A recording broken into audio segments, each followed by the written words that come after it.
Hello दोस्तों, आप सभी का स्वागत है। मैं हूं आलोक सिंह आतिश और आज के इस वीडियो सेशन में हम लोग बात करने वाले हैं force and laws of motion का तीसरा पार्ट। जी हाँ दोस्तों, आज के इस सेशन में हम लोग बात करेंगे अभिकेंद्रीय बल के बारे में, अपकेंद्रीय बल के बारे में, साथ ही साथ सिंपल मशीन को, क्योंकि ये बल आघूर्ण के बेस पे होता है। और उसके बाद हम लोग मशीनों की दक्षता की बात करेंगे। तो आइए आज के इस सेशन की शुरुआत करते हैं और देखते हैं हम एग्ज़ाम रेलेवेंट क्या कुछ सीख पाते हैं। आइए दोस्तों, पहले हम लोग शुरुआत करते हैं कहाँ से? अभिकेंद्रीय बल से, सेंट्रीपिटल फोर्स से। इसके बारे में हम लोग क्या कहते हैं, जैसा कि एक एग्जाम्पल लें हम लोग कि मान लीजिए कि कोई आपका एक छोटा सा कोई टुकड़ा है, पत्थर का टुकड़ा है, और हम लोग बचपन में खेलते रहते हैं उससे। कैसे खेलते हैं कि उस पत्थर के टुकड़ा से हम लोग एक रस्सी को बांध देते हैं और इस रस्सी को पकड़ के यहाँ से इस छोर को पकड़ के और ऐसे ऐसे घुमाते रहते हैं। तो आप क्या कहते हो सर कि जो वो पत्थर का टुकड़ा है वो गोल गोल घूमते रहता है। क्या होता है कि गोल गोल घूमते रहता है। ऐसा क्यों होता है? ऐसा इसलिए होता है क्योंकि जो पत्थर का टुकड़ा आप यहाँ पे बांधे हैं और बांधने के बाद इसको आप अपने हाथ से खींच रहे हैं। जब भी आप इस तरह का एक्सपेरिमेंट या गेम खेलते हैं तो आप रस्सी को अपनी ओर खींच के ऐसे ऐसे घुमाते हैं। तो हम कह रहे हैं सर कि यहाँ पे जो रस्सी को खींच रहे हैं तो ये तनाव बल लग रहा है। कौन सा बल लग रहा है? तनाव बल लग रहा है, टेंशन फोर्स लग रहा है यहाँ पे।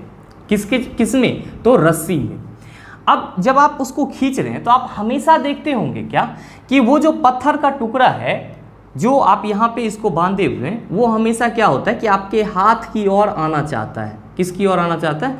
आपके हाथ की ओर आना चाहता है। मतलब क्या कि वो पत्थर का टुकड़ा इस जगह पे आना चाहता है। और ये पत्थर का टुकड़ा कैसे घूम रहा है? तो सर ये गोल गोल घूम रहा है। कैसे घूम रहा है? गोल गोल घूम रहा है। मतलब क्या हुआ कि ये पत्थर का टुकड़ा अगर आप इसको वृत्ताकार पाथ के रूप में देखें तो आप क्या कहेंगे कि सर ये जो पत्थर का टुकड़ा है ये वृत्त के केंद्र पर क्या कर रहा है? एक बल लगा रहा है। क्या कर रहा है सर? एक बल लगा रहा है। और इसी बल को हम लोग क्या कहते हैं? इसी बल को हम लोग अभिकेंद्रीय बल कहते हैं। क्या कहते हैं हम लोग? अभिकेंद्रीय बल कहते हैं। ध्यान से देखिएगा एक बार फिर से कि जब आप किसी पत्थर के टुकड़ा को रस्सी से बांध करके घुमाते हो तो आप जब रस्सी को खींचते हो तो उसमें तनाव बल उत्पन्न हो जाता है। और ये तनाव बल आपको कैसा फील करवाएगा कि हमेशा आपके इस जगह पे कोई ना कोई फोर्स एक्सर्ट हो रहा है। एक्चुअली कोई भी वस्तु जब वृत्ताकार पाथ में घूमती है तो अपने वृत्ताकार पाथ में संतुलन के लिए वो हमेशा वृत्त के केंद्र पर एक बल लगाती है और उसी बल को हम लोग क्या कहते हैं? अभिकेंद्रीय बल कहते हैं। ध्यान दीजिएगा, मैंने क्या बोला आपको कि सर कोई भी वस्तु वृत्त के केंद्र की तरफ एक बल लगाती है। जैसे कि आप अपना ये हाथ पकड़ के घुमा रहे हो तो ये सर्कुलर मोशन में अगर ऐसे घूमेगा तो मान लो कि ये आपका हाथ केंद्र है तो आपका जो पत्थर का टुकड़ा है वो किस पे बल लगाएगा? केंद्र की ओर बल लगाएगा। मतलब हम लोग क्या कहते हैं कि वृत्तीय गति में वस्तु के द्वारा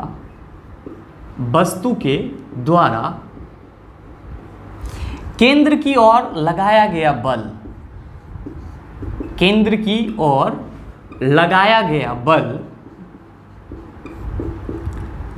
गया बल अभिकेंद्रीय बल कहलाता है। क्या कहलाता है? अभिकेंद्रीय बल कहलाता है। ध्यान दीजिएगा कि आपका कोई भी सर्कुलर पाथ हो, कोई भी वृत्ताकार रास्ता हो, उसमें किसी भी वस्तु को गतिशील होने के लिए अभिकेंद्रीय बल बहुत ही जरूरी है। बगैर अभिकेंद्रीय बल के कोई भी वस्तु वृत्ताकार पाथ पर नहीं चलती। या आप सिंपल वे में कह सकते हैं कि वस्तु की वृत्तीय गति को बनाए रखने के लिए अभिकेंद्रीय बल का होना क्या है? बहुत ही जरूरी है। और अभिकेंद्रीय बल कौन सा बल होता है? तो इसमें वस्तु वृत्तीय गति में केंद्र की ओर हमेशा किसकी ओर बल लगाएगा? केंद्र की ओर बल लगाता है। उसी को हम लोग क्या कहते हैं? अभिकेंद्रीय बल कहते हैं। दोस्तों ध्यान देंगे कि आप कहेंगे कि सर ऐसे कैसे कोई भी वस्तु वृत्तीय गति में गतिशील होगा तो केंद्र की ओर बल लगाएगा? इसका एक जीता जागता आपके पास उदाहरण है। आप सभी 4 व्हीलर में चढ़ते होंगे या चढ़े होंगे तो महसूस किए होंगे कि जब 4 व्हीलर टर्न ले रहा होता है तो वो एक्चुअली दाएं साइड ले रहा होता है। टर्न दाएं साइड ले रहा है लेकिन आपका जो शरीर है वो बाएं तरफ मुड़ रहा होता है। ऐसा क्यों होता है? ऐसा इसलिए होता है क्योंकि जब कार या आपका कोई अदर व्हीकल्स मोड़ पे मुड़ती है, मोड़ पे क्या होती है? मुड़ती है, तो उसके सतह और उस कार के पहिए के बीच में आवश्यक अभिकेंद्रीय बल लग जाता है, जो उसको बैलेंस करने के लिए, मुड़ने के लिए, मतलब वो गिरे नहीं, उसको बैलेंस करने के लिए जो अभिकेंद्रीय बल होती है वो सड़क और कार के पहिए के बीच में लग जाता है। जबकि आप जो होते हैं, आप हमेशा अपने विरामावस्था या गति की अवस्था को बनाए रखने की आपके अंदर प्रवृत्ति होती है। तो वो बल किसकी तरफ लग रहा है? वो बल केंद्र की तरफ लग रहा है, लेकिन आप चाहते हो कि नहीं, मेरा शरीर सीधा का सीधा ही रहे, तो आप अपने परिवर्तन का विरोध कर रहे हैं, तो आप विपरीत साइड में उलट जा रहे हैं। और इसी के चलते आप कहते हैं कि जब वाहन मोड़ पे टर्न लेती है तो हम लोग क्या होते हैं कि विपरीत दिशा में झुक जाते हैं। मेन रीज़न यही होता है। क्या होता है कि वहाँ पे जो वाहन होता है वो अभिकेंद्रीय बल लगाता है अपने गति को बैलेंस करने के लिए, जबकि हम लोग अपने मूल अवस्था में ही रहना चाहते और उसको फॉलो नहीं कर पाते हैं, जिसके चलते हम लोग विपरीत डायरेक्शन में अपने आप को संतुलित करने के लिए झुक जाते हैं और हम लोगों को लगता है कि हम लोग के ऊपर एक बल कार्य कर रहा है। ये आपका माजरा होता है। अब आप में से बहुत सारे कहेंगे कि सर अभिकेंद्रीय बल का क्या कोई मैग्नीट्यूड टाइप से कोई फार्मूला निकाला जा सकता है क्या? ऑब्वियसली निकाला जा सकता है दोस्तों। जब आप बात करते हैं किसी सर्कुलर पाथ पे चल रहे वस्तु की गति की, जब आप किसकी बात करते हैं सर कि किसी वृत्तीय गति में चल रहे वस्तु की गति की, तो आप कहते हैं सर अगर वृत्तीय गति होगा तो वृत्त के केंद्र से परिधि पर एक लंब जाएगा और इसी को हम क्या कहते हैं सर? त्रिज्या कहते हैं, आर कहते हैं। ठीक है। अब मान लीजिए कि यहाँ पे कोई ऑब्जेक्ट मूव कर रहा है, यहाँ पे कोई ऑब्जेक्ट क्या कर रहा है? वृत्तीय गति में मूव कर रहा है, और ये किस वेग से मूव कर रहा है? तो ये हम कह रहे हैं सर कि ये भी वेग से मूव कर रहा है। किस वेग से मूव कर रहा है? तो भी वेग से मूव कर रहा है। तब दोस्तों हम लोग क्या कहते हैं कि जब किसी वृत्तीय पाथ पर कोई वस्तु भी वेग से मूव कर रही होती है, भी वेग से गति कर रही होती है, तो उसका जो कोणीय त्वरण होता है, उसका जो कोणीय त्वरण होता है, वो कोणीय त्वरण जो है v² होता है। क्या होता है? v²/r। अगर आपको कहीं पे भी v²/r दिखे तो आप समझ जाइएगा कि ये क्या है? आपका त्वरण है। कौन सा त्वरण है? तो कोणीय त्वरण है, एंगुलर एक्सेलरेशन है। कौन सा है? एंगुलर एक्सेलरेशन है। अच्छा ध्यान दीजिएगा, हमने आपको क्या बोला कि जब कोई वस्तु किसी वृत्ताकार पाथ पर भी वेग से चल रही होती है, तब वस्तु के वेग और वृत्त की त्रिज्या में एक संबंध होता है, दैट मीन्स v²/r, जिसको हम क्या कहते हैं? कोणीय त्वरण कहते हैं। और आप यहाँ पे बात कर रहे हैं अभिकेंद्रीय बल की, तो सिंपल सा आप बताओ कि अभिकेंद्रीय बल में से अभिकेंद्रीय को हटा देते हैं हम, क्योंकि इसका सीधा सा मतलब होता है केंद्र की ओर मुख होना। अभिकेंद्रीय, केंद्र की ओर मुख होना। यहाँ पे जो ये बल है, आप इस बल को कैसे लिख सकते हो? आप ऐसे ना लिख सकते हो, F=ma। आपने पीछे के क्लास में देखा है, बल का तो फॉर्मूला यही होता है ना, चाहे केसेस कोई भी हो, बल तो आपका F=ma से ही आएगा। तो आप कहोगे हाँ सर ये बात तो आप सही बोल रहे हैं। अच्छा ये बताओ कि जब वस्तु वृत्ताकार पाथ पे गति कर रही है, उसके कोणीय त्वरण को आप v²/r कह रहे हो, तो कोई भी वस्तु इस दुनिया में ऐसा है जिसके पास मास ना हो? आप कहेंगे सर सबके पास मास है। और जनरली बल का परिभाषा क्या होता है कि द्रव्यमान और त्वरण के गुणनफल को हम लोग क्या कहते हैं? बल कहते हैं। तो हर किसी के पास मास होगा, तो जो ऑब्जेक्ट यहाँ पे मूव कर रहा है उसके पास भी मास होगा, उसके पास भी क्या होगा? मास होगा। और आप देख रहे हैं कि जब वस्तु के पास मास भी है और यहाँ पे कोणीय त्वरण भी है, तो हम लोग क्या कहते हैं सर कि अभिकेंद्रीय बल इक्वल्स टू जो फार्मूला होता है, अभिकेंद्रीय बल इक्वल टू जो फार्मूला होता है वो क्या होता है सर?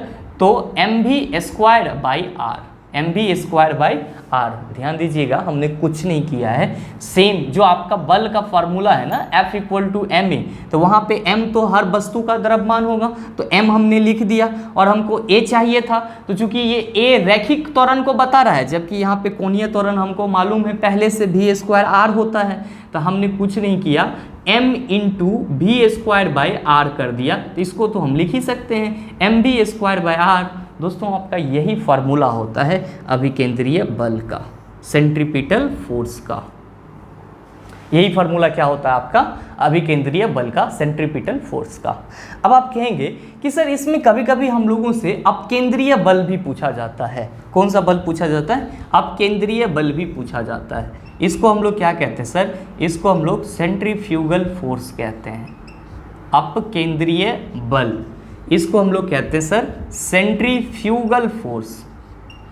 Centrifugal force. अब ये क्या होता है दोस्तों, आपने देखा कि अभिकेंद्रीय बल में वस्तु अगर वृत्ताकार पाथ पे चल रही है, केंद्र की ओर क्या करती है, एक बल लगाती है। तो वृत्त के केंद्र की ओर लगने वाला बल क्या है, आपका अभिकेंद्रीय बल है। ये है अपकेंद्रीय बल। ये क्या होता है इसमें, वस्तु जब वस्तु वृत्ताकार पाथ पे चल रही होती है तो ये केंद्र से बाहर की ओर बल लगाता है। ध्यान दीजिएगा, हमने क्या बोला आपको कि अभिकेंद्रीय बल में वस्तु केंद्र की ओर बल लगाती है, जबकि अपकेंद्रीय बल में वस्तु केंद्र से बाहर की ओर, मतलब क्या कि वो सेंटर से आउटवर्ड डायरेक्शन में, किस डायरेक्शन में, आउटवर्ड, बाहरी डायरेक्शन में बल लगाता है। तो इसको हम लोग क्या कहते हैं, अपकेंद्रीय बल कहते हैं। क्या कहते हैं, अपकेंद्रीय बल। आप में से बहुत सारे कहेंगे कि सर अभिकेंद्रीय बल का तो फार्मूला आपने बता दिया कि mv²/r होता है, तो अपकेंद्रीय बल का फार्मूला क्या होगा। हमने आपको क्या बताया अभी जस्ट, कि अपकेंद्रीय बल ऐसा बल होता है जो हमेशा वस्तु को केंद्र से बाहर की ओर धकेलता है। क्या करता है, हमेशा वस्तु को केंद्र से बाहर की ओर धकेलता है। अर्थात ये हो सकता है कि वृत्तीय गति में वस्तु पर केंद्र से बाहर की ओर लगने वाले बल को हम लोग क्या कहते हैं, अपकेंद्रीय बल कहते हैं, सेंट्रीफ्यूगल फोर्स कहते हैं।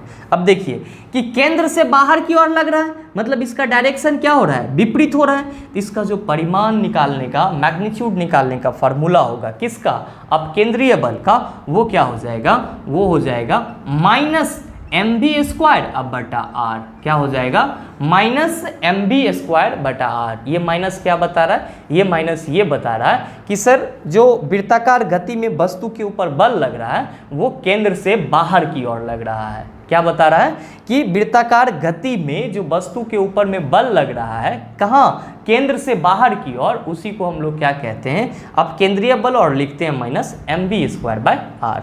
दोस्तों इससे संबंधित अगर एग्जाम में क्वेश्चन आएगा तो आपका कोणीय त्वरण पूछा जाता है, या कभी कभी आपका अभिकेंद्रीय बल पूछा जाता है, और रेयर केसेस में आपको अपकेंद्रीय बल पूछा जाता है। तो उम्मीद करते हैं उस क्वेश्चन को अब आप आसानी से सॉल्व कर लेंगे। अब हम लोग बात करते हैं किसकी, सिंपल मशीन की, सरल मशीन की। आइए दोस्तों, सिंपल मशीन को देखने से पहले आप सीधे सीधे समझ लीजिए, मशीन, इससे आपका एक क्वेश्चन पूछा जाता है मशीन की दक्षता से संबंधित। ठीक है, मशीन तो आप सभी समझते होंगे कि मशीन जो है आपका एक डिवाइस होता है जो आपके काम को क्या करता है, आसान बना देता है। और जो आपका मशीन होता है वो किस सिद्धांत पे काम करता है, तो जो मशीन होता है वो करता है आपका बल आघूर्ण के सिद्धांत पे काम। किसके सिद्धांत पे काम करता है, बल आघूर्ण के सिद्धांत पे काम करता है।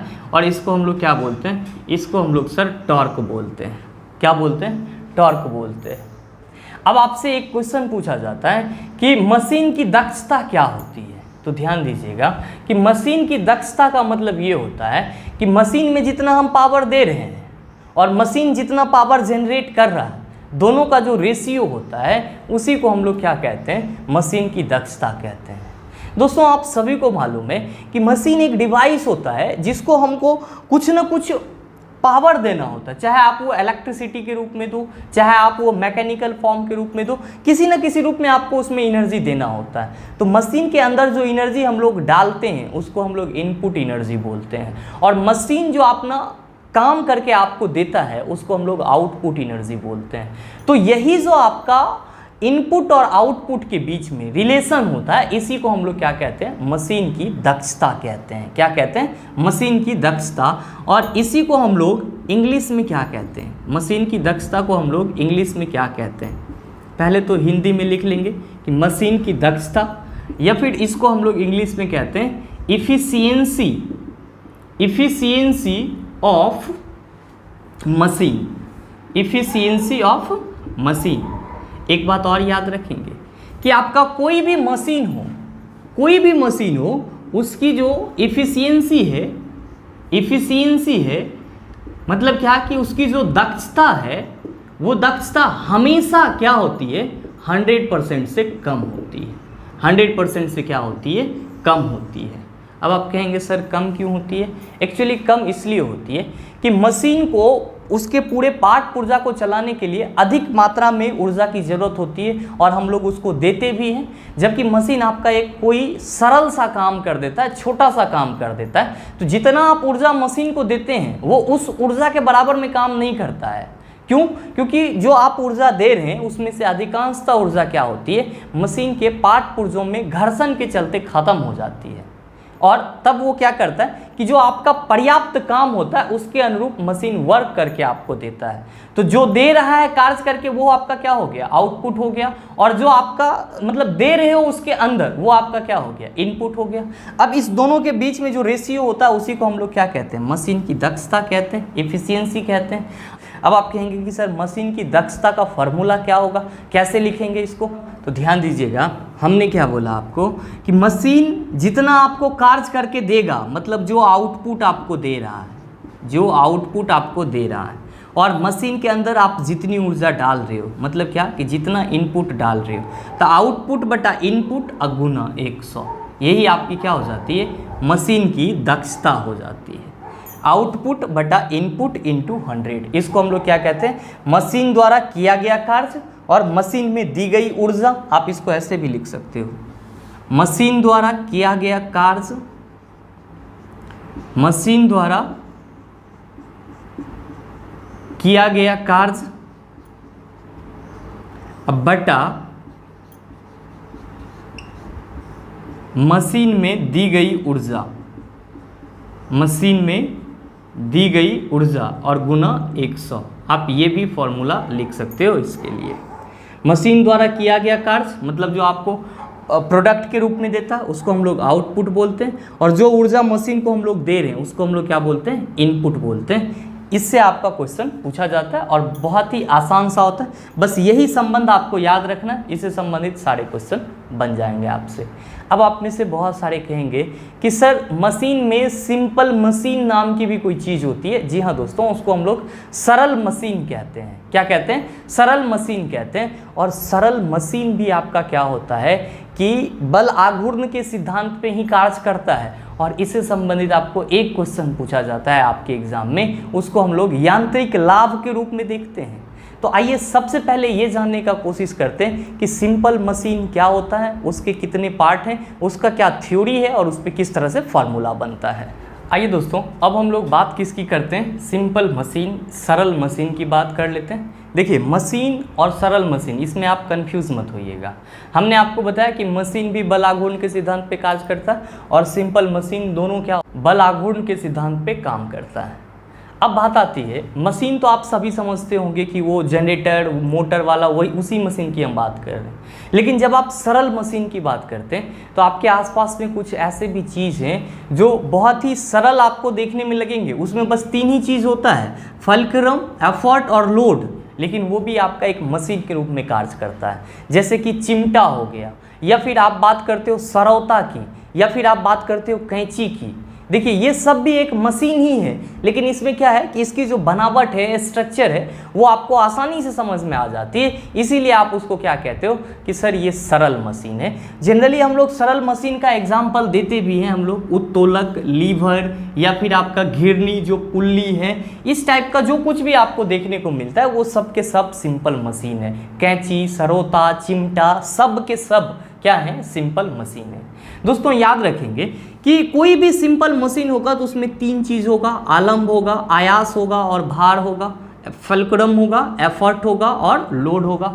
आप में से बहुत कहेंगे कि सर यह नहीं समझ रहे हैं कि आलंब क्या होता है, आयास क्या होता है और भार क्या होता है। बिल्कुल आसान सा चीज़ है। देखिए कि कोई भी मान लीजिए कि आपका ये एक चिमटा है, ये आपका क्या है, एक चिमटा है, तो आप यहाँ इसको दबाओगे तो ये वाला जो पार्ट है वो क्या करेगा, किसी चीज़ को उठाएगा। तो जिस पॉइंट के नीचे में आप देख रहे हो कि ये जो आपका चिमटा है वो आगे पीछे या स्वतंत्रता पूर्वक घूम रहा है इसको दबाने में, तो ये इसी पॉइंट के, इसी बिंदु के अनुदिश घूम रहा है। तो दोस्तों इसी को हम लोग आलंब कहते हैं। क्या कहते हैं? आलंब, फल्क्रम कहते हैं। ठीक है, मतलब क्या कि जिस बिंदु के आगे पीछे या ऊपर नीचे कोई भी सिंपल मशीन आसानी से मूव कर सकता है, उसको हम लोग आलंब कहते हैं। और एफर्ट का मतलब होता है प्रयास करना। आप इसको दबाएंगे तभी ना वो आपका कोई भी चीज़ को लिफ्ट कर पाएगा, उठा पाएगा। तब प्रयास करने का मतलब ये हुआ कि हम उसको दबा रहे हैं, मतलब बल लगा रहे हैं। तो हम लोग किसी भी सिंपल मशीन में कार्य करने के लिए जो उस पर बल लगाते हैं उसी को हम लोग क्या कहते हैं, एफर्ट कहते हैं, आयास कहते हैं। और जब आप भार लोड की बात करते हो तो यहाँ पे बल लगाए और ये यहाँ क्या करेगा, कोई चीज़ को उठाएगा। तो ये जो इस जगह पे जो किसी चीज़ को लिफ्ट कर रहा है, उठा रहा है, उसी को हम लोग क्या कहते हैं, भार कहते हैं। तो आप ये चीज़ समझ गए होंगे कि फल्क्रुम, एफर्ट और लोड क्या होता है। फल्क्रुम का मतलब हुआ कि जिस बिंदु के चारों तरफ आपका कोई भी सरल मशीन आसानी से घूम सके, और जो आप उस पर बल लगाते हो उसको हम लोग आयास, एफर्ट बोलते हैं। और बल लगाने के उपरांत वो जो सरल मशीन किसी चीज़ को लिफ्ट करता है, उठाता है, उसको हम लोग क्या कहते हैं, भार कहते हैं।